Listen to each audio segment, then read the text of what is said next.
Hello guys, আসসালামু আলাইকুম। আপনারা সবাই কেমন আছেন? আশা করছি সবাই খুব ভালো আছেন। আলহামদুলিল্লাহ, আল্লাহর রহমতে আপনাদের ভালোবাসায় আমিও খুব ভালো আছি। তো চলে এলাম স্পেশালি পারফেক্ট চিংড়ি মাছের মালাইকারির রেসিপি নিয়ে।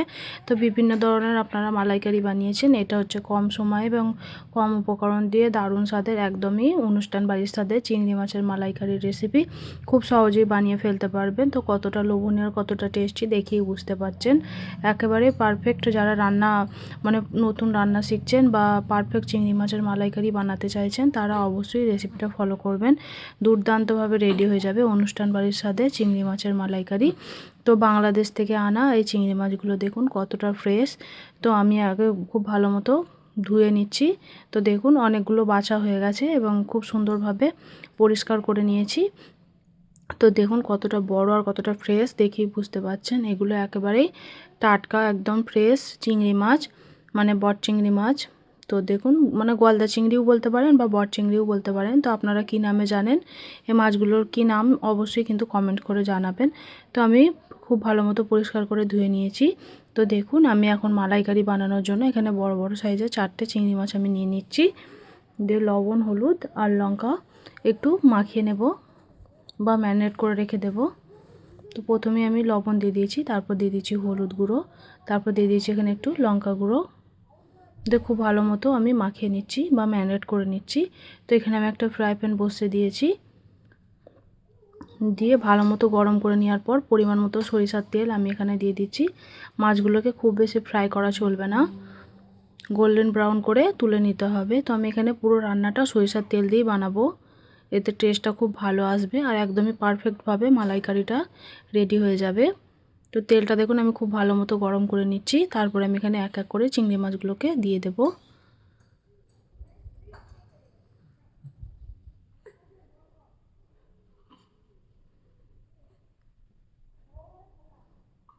তো এক এক করে দিয়ে দিচ্ছি আমি, দেখুন। তো এক পিঠটা আমার গোল্ডেন ব্রাউন করে ভাজা হয়ে গেছে। তো আর এক পিঠটা আমি উল্টে নিচ্ছি। দেখুন খুব বেশি যদি ফ্রাই করি টেস্টটা অত ভালো থাকবে না, টেস্টটা নষ্ট হয়ে যাবে। তাই আমি হালকা করে একটু ফ্রাই করে তুলে নেব।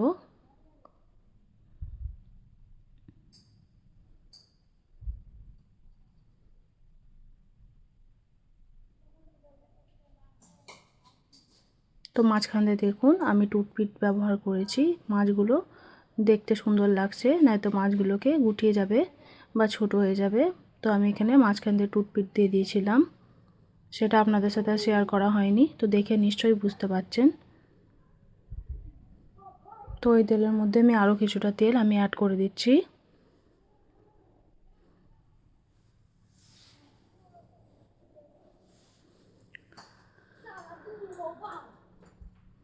তো দেখুন তেলটা খুব ভালো মতো গরম হয়ে গেছে। তো আমি এখানে এখন গরম মশলা অ্যাড করব। দারুচিনি, লবঙ্গ আর এলাচ আমি তেলের মধ্যে দিয়ে দেব।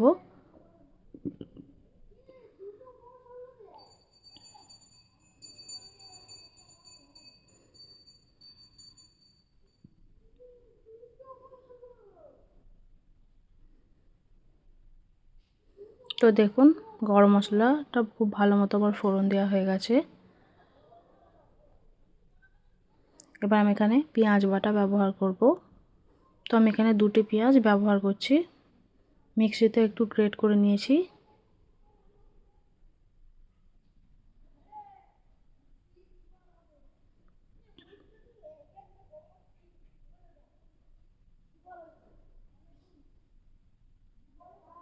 একটু খুব ভালো মতো পেঁয়াজটাকে আমি একটু কষিয়ে নেব, কাঁচা পেঁয়াজের গন্ধটা যাওয়ার জন্য।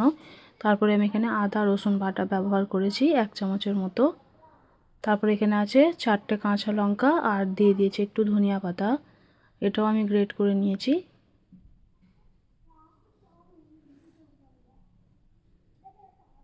তো খুব ভালো মতো দেখুন আমি ভালো মতো কষিয়ে নিচ্ছি। তারপর দিয়ে দিচ্ছি স্বাদ মতো লবণ।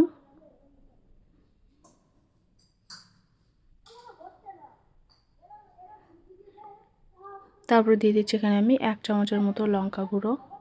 যেহেতু আমি এখানে 4টে কাঁচামরিচ ব্যবহার করেছি, তাই 1 চামচ মতো আমি এখানে লঙ্কা গুঁড়ো দিয়ে দিচ্ছি। 1 চামচ দিয়ে দিচ্ছি ধনিয়া গুঁড়ো। তারপর দিয়ে দিয়েছি 1 চামচ মতো হলুদ গুঁড়ো,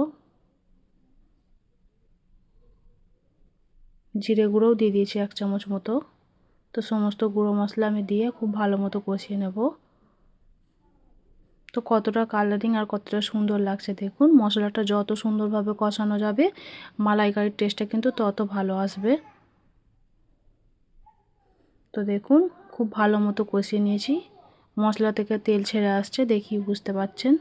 তো এখানে আছে কাজু বাদাম, পোস্ত আছে, সরিষা আর আছে সাদা তিল একসঙ্গে মানে একটু পেস্ট করে নিয়েছি আমি।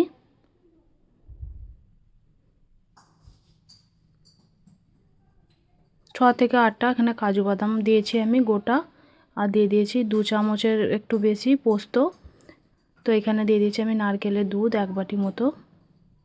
তো মালাইকারির একদমই মানে যেটা না দিলেই মালাইকারি হয় না সেটা হচ্ছে নারকেলের দুধ।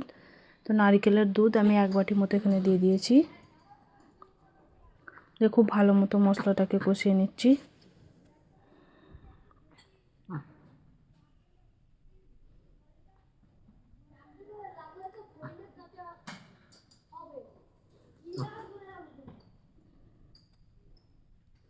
তো দেখুন খুব সুন্দরভাবে কষিয়ে নিয়েছি আমি। ঢাকনা বন্ধ করে আরও 1 থেকে 1.5 মিনিট মতো আমি কষিয়ে নেব। তো মশলা থেকে দেখুন তেল ছেড়ে এসেছে। তো এটা পারফেক্ট, এখন আমার কষানো রেডি হয়ে গেছে।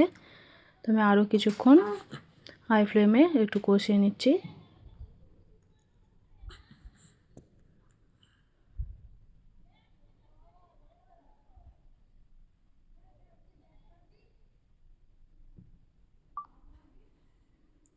খুব ভালো মতো দেখুন কষানো আমার হয়ে গেছে। তো আমি এখন এখানে একটু পানি অ্যাড করব, আরও কিছুক্ষণ কষিয়ে নিচ্ছি। এবার আমি পরিমাণ মতো পানি অ্যাড করে দিচ্ছি। তো ঝোলটা ফুটে এসেছে, মাশাআল্লাহ কালারটা দেখুন কতটা সুন্দর এসেছে। তারপর আমি দিয়ে দিচ্ছি ভেজে রাখা চিংড়ি মাছগুলো। এবার ঢাকনা বন্ধ করে আমি 2 মিনিট মতো এটাকে খুব ভালো মতো ফুটিয়ে নেব। এরপর আমি বন্ধ করে দিয়েছি। তো উপর থেকে দিয়ে দিচ্ছি একটু গরম মশলার গুঁড়ো। তো এটা আপনারা নাও দিতে পারেন, তো দিলে টেস্টটা খুবই ভালো আসবে। তো দেখুন আমি 2 মিনিট মতো খুব ভালো মতো ফুটিয়ে নিয়েছি। তো মাশাআল্লাহ কালারটা দেখুন কতটা সুন্দর এসেছে আর দুর্দান্তভাবে রেডি হয়ে গেছে আমার পারফেক্ট চিকেনের এই চিংড়ি মাছের মালাইকারির রেসিপিটা। তো যারা একদমই পারফেক্ট মালাইকারি রেসিপি চাইছেন তারা অবশ্যই এই রেসিপিটা ফলো করে দেখতে পারেন। দুর্দান্তভাবে রেডি হয়ে যাবে আর সবাই আপনার প্রশংসা করবে, এতটাই সুন্দর হয়। তো এটা ঠান্ডা হয়ে যাওয়ার পর কিছুটা ঝোল